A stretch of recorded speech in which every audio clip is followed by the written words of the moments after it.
Hey y'all, happy Friday. Happy preparation for your Sabbath.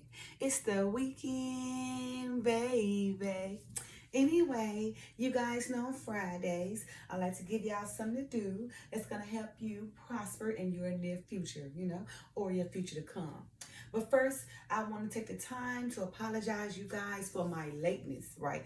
Please pardon my lateness, but it was out of my control, you guys. You guys won't believe that I'm just getting off work probably about 30, 40 minutes ago. I think I got for like maybe 7:45 p.m. because we so short of staff that I've been working day and night. I'm talking about 3 days in a row, probably 12-hour days. One of them being like a 15-hour day. So I've been working day and night because we short of staff, and my workload became very complex because I had to do a whole lot of more work, and yes, it was very complex, right? So of course I'm still not done. I'm gonna go ahead and work tomorrow, which is my day off, just to complete it because I am dedicated, to whatever I do, right? I like to get things done so people can depend on me, always depend on me and come to me. I like to be reliable so they know they can come to me, depend on me, count on me that I'm gonna get the job done. So again, please forgive me for my lateness. It was out of my control and I still got to work tomorrow. But of course, like I said, I didn't forget about you guys. I want you guys to know that I would not forget about you guys. The only time you guys not gonna get a video from me is if I tell you. So if you don't hear it throughout that day, just know to expect it. But I hope to never be this late again. I really do. I really hope to never, ever be this late again. It was just this time it was out of my control. We're short of staff. Okay. All right, you guys. So you guys, again, on Fridays, I like to give you guys something to do that's going to help you in your near future to prosper, And you guys, earlier I read, the short from Philippians chapter 1, verses 15 through 17, KJV version. And it says, some indeed preach Christ, even of envy and strife, and some also of goodwill. The one preach Christ of contention, not sincerely, supposing to add affliction to my bonds, but the other of love, knowing that I am set for defense of the gospel. Well, you guys, we can use that in all walks of our lives, right? Whether we're talking in general, around people, talking about, somebody, to another person, or talking to that person about what they're going through, or for the most important part, trying to bring the word.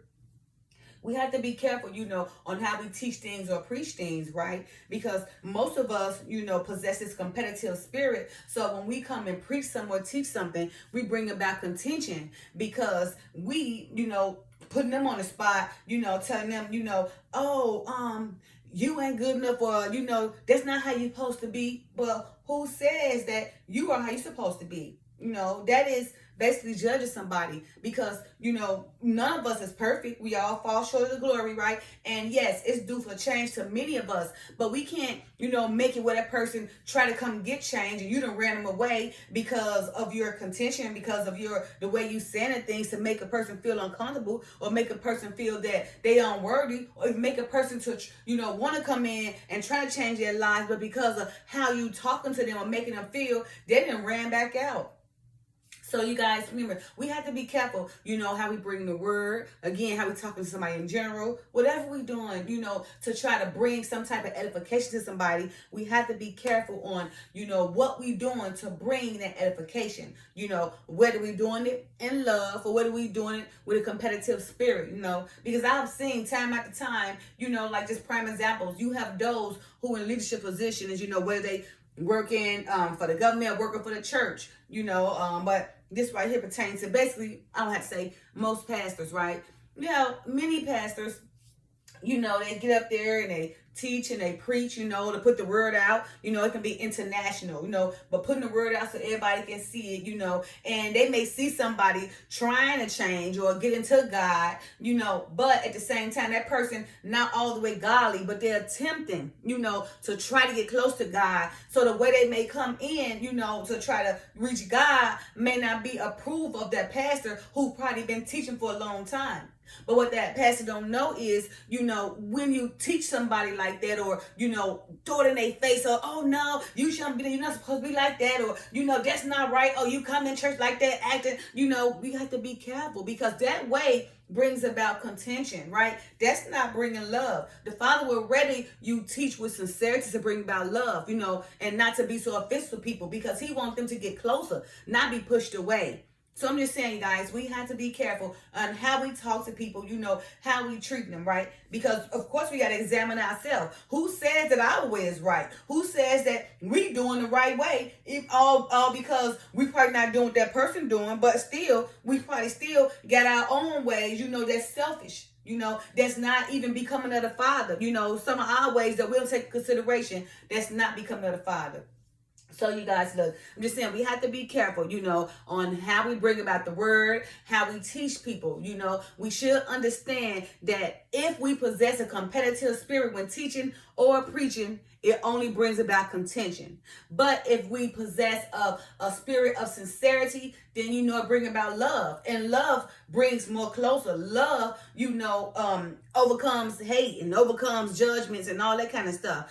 So with love, it will bring that person closer. And that person may not be all that coming in at the first, because they got to change. Nobody changes overnight. It takes time for a person to change. So if you see a person trying to change, they may come in with the hooping and hollering and everything, or doing things that's not of your approval, but just consider that they took that step to move forward, to walk, to try. So it's not good, to run that person away, or to make that person feel uncomfortable or feel unworthy because how they look and how they talk and everything. But give that person benefit of the doubt. Allow them to try to transition, but don't make them feel that, their attempts is not ready or anything. Because I've been seeing time out of time when people get into it, we talking about the elders, the pastors, because someone try to come to their congregation and they don't like this about them, they don't like how they talk, they don't like how they look, then they start preaching about them, really, trying to say they're doing it in general, but it be that very person that is seen, they want to put them on the spot. Is it really cool to put them on the spot? Put them on the spot, to try to show them that you love them with sincerity. But don't put them on the spot to make them know their words so they can feel uncomfortable and run back out. Then they run back out to the wolves, okay? But when they come in, try to embrace them. Now, again, they're not going to be perfect in the beginning. And they're not going to change overnight. But don't, teach them with a competitive spirit, or with envy or with strife, because it only brings about contention. But preach them with sincerity to bring about love. Because again, Paul said it best in the Philippians chapter 1, verses 15 through 17, KJV version, okay? This is very important, and it's very true. Some indeed preach Christ, even of envy and strife. You see that? Even of envy and strife. And some also of goodwill. Of course, we do have some who teach of goodwill. The one preach Christ of contention. That contention with that competitiveness, that envy and strife, thinking they know everything. Can nobody tell them? Thinking they're the wise person of the world. But those people who feel like that be the foolish ones for real. Okay, so the one preacher of Christ of contention, not sincerely, supposing to add affliction to my bonds. Because that person, when he's saying supposing to add affliction to my bonds, they know it's afflicting to them, knowing it's offending them, and it's provocative that it also will make that person say something, Then it said, but the other of love, knowing that I am set for the defense of gospel. Okay, so if you're teaching the love, that person's set for the defense of gospel, they be ready. You brings them in more closer.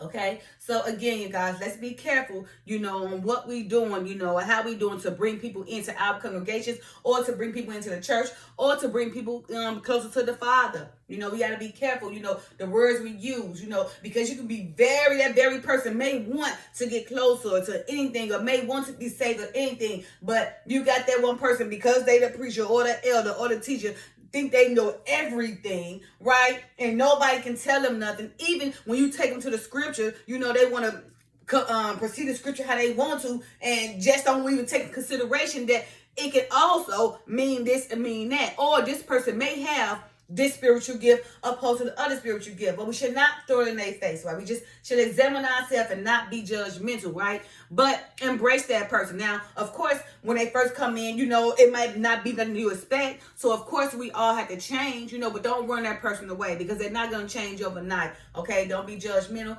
Just try to do it more with sincerity, right? So that person will want to come back. But don't do it with envy and strife. That person can go back and, they ain't enjoying that. Them people are devils themselves, okay? All right, you guys. Just a little bit of clarification, be careful what we do, right? You guys enjoy your weekend. Love y'all. Peace.